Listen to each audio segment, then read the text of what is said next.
सल्लु जाडो भएछ त्यो के जाडो हुनु हो -0 -1 खाएको मान्छेहरू हामीले हो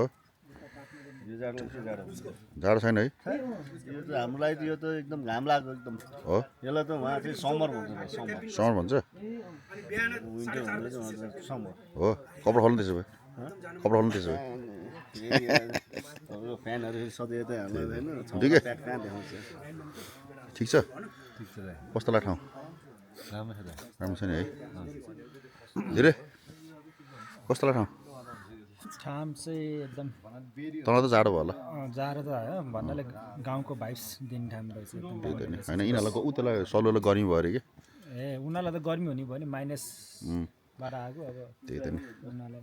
त अब पुरै गर्मी ठाउँबाट आएको अरे है मलाई जाडो जाडो भयो होला सिङ्के तँलाई त गरी भएछ होला है गरी भएछ तँलाई ओइ त नि युकेबाट आएको अरे तँलाई गर्मी भयो होला नि छैन खै छ अभिषेक कस्तो लागिरहेछ दामी छ है एकचोटि आउनै पर्ने ठाउँ ठिक छ हामी अब चाहिँ गर्मीमा समरमा आउनु समरमा आउने एकचोटि ल हाम्रो यो सानो घर फार्म हाउस फ्ल्याक्स सानो घरमा सानो घरमा ठिक छ रमाइलो भयो एकदम अर्ग्यानिक भाइब्स राम्रो छ है भेजिटेरियन होस् या होइन अब नन भेजिटेरियन होस् एकदम भाइब्स अनि छोटो दूरीमा छोटो समयमा त्यो गाडीको ट्याटु र त्यो तलको इन्भाइरोमेन्टबाट आउट हुन पाइयो त्यो होइन स्वच्छ हावाहरू भाइ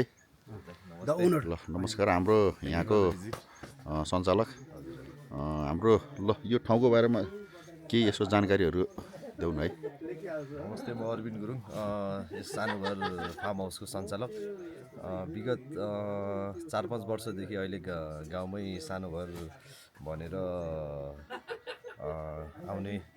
पर्यटक ग्राहकहरूलाई चाहिँ सुविधा दिइरहेको छु अहिले भयो 4-5 वर्ष जति हो है 4-5 वर्ष भयो ए यसमा हामीले सर्भिस गर्ने भनेको मेनली लोकल खानाहरू लोकल खाना अनि इस्टर्न बार्बिक्यू रुमहरू छँदैछ अनि मान्छे अलिकति बेसी भयो भने पहिला चाहिँ क्याम्पिङहरू पनि गरिरहेको थिएँ मैले अनि अहिले चाहिँ क्याम्पिङ पछि रुमहरू अब क्याम्पिङ पनि थप्छु फेरि हाम्रो अहिले कतिवटा रुम चाहिँ एभाइलेबल छ अहिले अहिले हाम्रो चाहिँ रुम जस एउटा रुममा 4 जनादेखि 5 जनाको क्यापेसिटी छ है फ्यामिली साइज भनौँ न टोटल कतिजना अट्छ 15 जना 15 जना अट्छ हजुर 15 जना अनि अझै बेसी भयो भने अझै अलिकति अगाडि नै इन्फर्म गर्नुभयो भने चाहिँ अब टेन्ट सुविधाहरू पनि मैले गराइदिन्छु यहाँ चाहिँ क्याम्पिङ पनि गराउँछु ओके थ्याङ्क यू